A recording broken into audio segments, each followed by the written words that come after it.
Bienvenidos a una nueva edición en el Noticiero de la Mañana. En esta ocasión les hablaremos de la violencia intrafamiliar en esta época de confinamiento, en este caso la violencia física.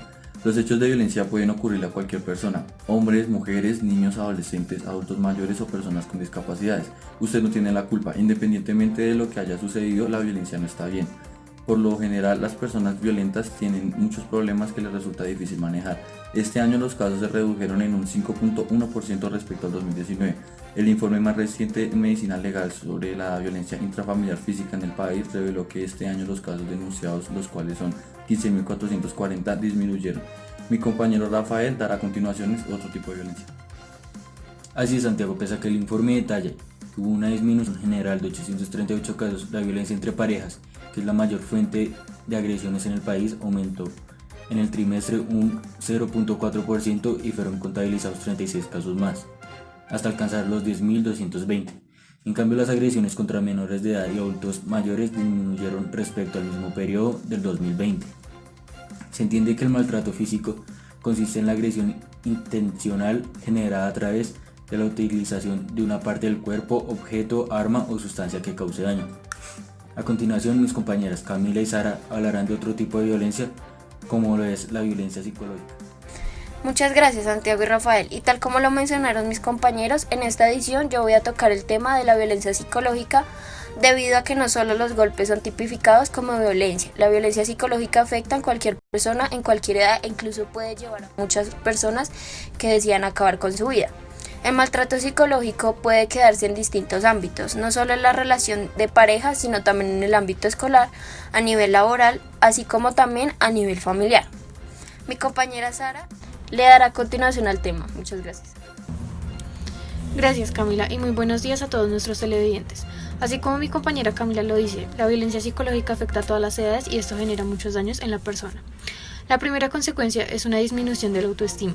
Algunos estudios plantean que las personas con baja autoestima son más proclives a sufrir maltrato psicológico cuando un maltratador se cruza en sus vidas. Este bajo nivel de autoestima va acompañado de estrés crónico y ansiedad, lo que en muchos casos produce secuelas físicas o adicciones a sustancias como alcohol o drogas para escapar de la realidad circundante. También pueden darse otras reacciones como físicas, como alteraciones en el sueño, hipertensión, vómitos. A continuación, mis compañeras Vanessa y Carolina tocarán el tema de la violencia verbal. Gracias por su atención. Gracias, Camila y Sara, y hoy hablaremos de la violencia verbal, la cual es igual de importante que la violencia física y psicológica. La violencia verbal es la violencia más común y generalmente pasa desapercibida.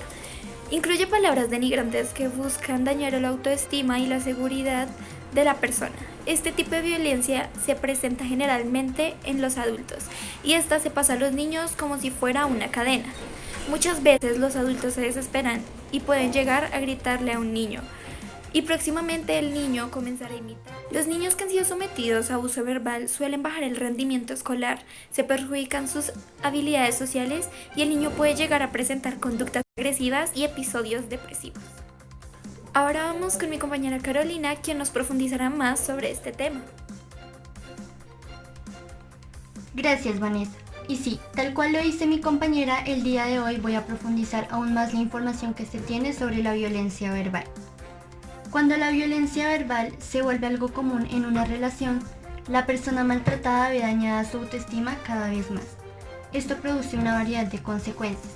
Por ejemplo, su salud mental se ve en riesgo. La violencia verbal puede comenzar con pequeños comentarios sarcásticos o críticas sobre lo que hace el otro. Se presenta en forma de quejas, insultos, ofensas que buscan molestar, humillar y menospreciar a la otra persona. De esta manera se lastima no solo al otro, sino también a la relación que los une. Si continúas soportando la violencia verbal por parte de tu pareja, tu familia o amigos, tu autoestima será destruida. Con el tiempo puedes tener depresión, ansiedad, ataques de pánico o fobias o estrés postraumático. Si sufres de violencia verbal, puedes acudir a la ayuda de un profesional, ya sea un psicólogo o poniendo una denuncia. Ya hemos podido saber el aumento que han tenido estos tres tipos de violencia en estas épocas de confinamiento. A continuación sabremos más sobre la violencia a la mujer, al hombre y a la infancia. Seguimos contigo, Julieta. Y continuamos con el noticiero de la mañana. Soy Julián Peña y espero que estén teniendo un buen día. El maltrato intrafamiliar ha aumentado en estos momentos debido al confinamiento podemos ver muchos casos que están siendo reportados al Instituto Colombiano de Bienestar Familiar. De acuerdo con el Instituto Colombiano de Bienestar Familiar, ICBF, entre el 12 de marzo y el 7 de abril del 2020 se recibieron 10.931 solicitudes y reportes asociados a violencia hacia niños, niñas y adolescentes, es decir, un promedio de 405 denuncias diarias. Todos los niños, las niñas y adolescentes tienen derecho a la integridad física, psicológica y a la protección contra las formas de maltrato. En el contexto de esta cuarentena, las familias requieren de apoyos especiales para manejar las situaciones de frustración, estrés, aburrimiento y angustia que viven todos los miembros de la casa, incluyendo a los niños y a las niñas. Como podemos observar en el siguiente video de un caso de maltrato infantil en Armenia, a mediados de febrero, en el que la presunta mamá está corrigiendo a la niña.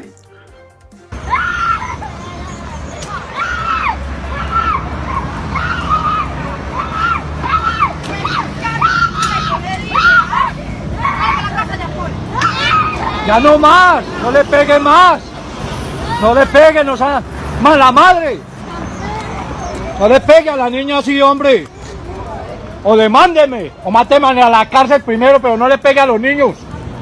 Mal. ¿Usted está de acuerdo con este tipo de castigo al menor? O el indignante caso de la niña de 8 años que fue abusada en la piscina de un hotel en la ciudad de Barranquilla, en el mes de marzo, por un extranjero proveniente de Estados Unidos de nombre Alan Ross Tiffault, de 58 años de edad, el cual se encontraba bañándose en la piscina del hotel en la cual tocaba las partes íntimas de la menor. Pero eso no es lo único que presuntamente ocurrió. Gracias a diferentes investigaciones y un video que circulaba por las redes, se ve cuando recrimina a la mamá de la menor de haber ofrecido al extranjero su hija por un valor aproximado de $5.000, lo cual deja mucho de qué pensar. En la siguiente imagen podemos observar al abusador ya estando capturado por la policía.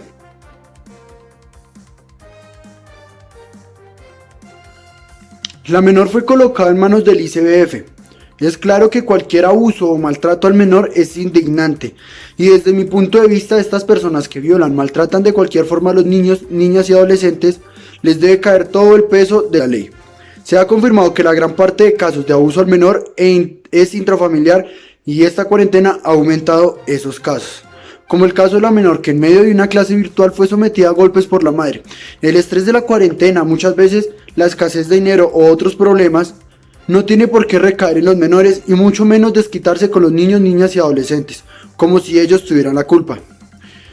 Y el maltrato tampoco debe ser una forma de corrección, ya que al menor se le debe inculcar el respeto, más no el miedo. Debemos recordar que en los casos de maltrato infantil, al hacer la denuncia, la Defensoría de la Familia es la primera en recibir el reporte, y esta se encargará de hacer una verificación de derechos y procederá a tomar medidas frente a los casos de maltrato. Seguimos con Santiago Bayona, quien nos contará que los hombres también sufren de violencia intrafamiliar.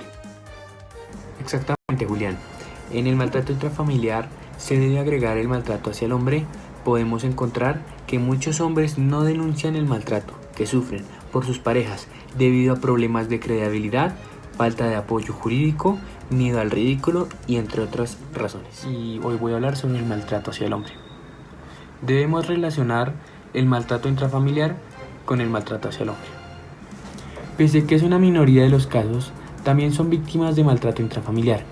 En enero, 521 hombres sufrieron ataques de sus parejas, mientras que en febrero fueron 570 y en marzo 385. Son muy pocos los casos.